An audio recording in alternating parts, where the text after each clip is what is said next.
preparativos essenciais que uma paciente deve realizar durante o pré-operatório da cirurgia de inclusão de prótese de mama? Bom, Ale, acho que uma coisa muito importante que a gente levar em consideração são, claro, os exames pré-operatórios com uma boa antecedência. Muito importante. Então a gente vê assim, aqui na clínica a gente tem um padrão que os exames eles têm o resultado, né, tem validade por 3 meses e a gente sempre entrega a guia para o paciente com uma boa antecedência, mas muitas das vezes o paciente às vezes, né, deixa para fazer muito em cima, próximo da data, e se você tem alguma alteração no exame, às vezes não dá tempo de você colher uma nova amostra. Aí você perde a data que estava programada, às vezes por uma conta de uma besteira, ou às vezes dá uma alteração que é uma coisa leve, por exemplo, uma infecção de urina, que é só tomar alguns dias de antibiótico e já vai estar apto para operar. Se você faz exame muito em cima, não dá tempo de tratar. E você tem também o inverso disso, né, doutor? Aquela pessoa que, por exemplo, está se programando para operar daqui a 6 meses e é mais apressadinha e acaba fazendo o exame com muita antecedência. Tem também, né?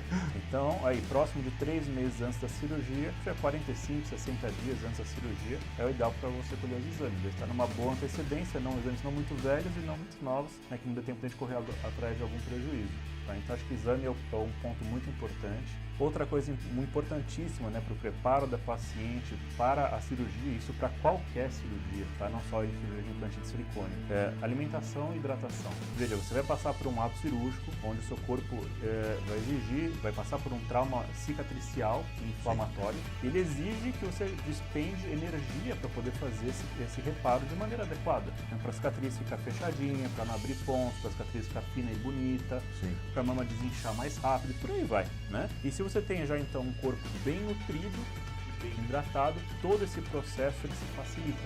Quando a gente fala de hidratação, doutor, a gente está falando tanto a hidratação via ingestão de líquidos, mas também aquela hidratação tópica, né? Também, as duas. A principal, claro, é a de líquidos, né? Então eu sempre gosto de brincar com os pacientes, não adianta você passar hidratante no deserto. Claro, o hidratante na mama, ele tem um papel muito importante, mas também, mais importante que isso, a hidratação oral. Então, para o paciente que se prepara para uma cirurgia, seja ela qual for, tomar bastante líquido, bastante água, líquidos em geral, né? Mas água principalmente.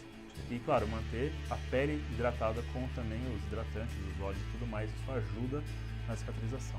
Em relação à alimentação, não tem muito segredo, né? Claro, se você não tiver nenhuma restrição específica de alguma doença ou intolerância, se alimentar bem, comer bastante proteína, uma quantidade moderada, boa de carboidratos, para ter nutrientes para você poder passar por um processo de recuperação de maneira tranquila.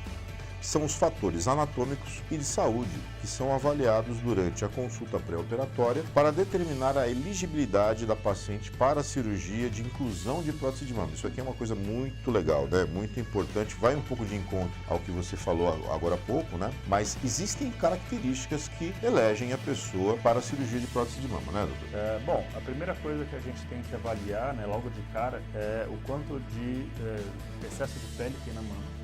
Então, grau de queda ou de flacidez. Tem algumas mamas que, de fato, não têm indicação, porém são minoria, né? Então, a maior parte das mamas tem indicação. Aí vai da gente entender se o que o silicone consegue oferecer de resultado vai de encontro com o que a paciente tem de expectativa, tá? Perfeito. Então, isso só o cirurgião plástico vai conseguir avaliar com você na consulta, seja ela na teleconsulta ou na consulta presencial, mas necessita da avaliação do profissional junto.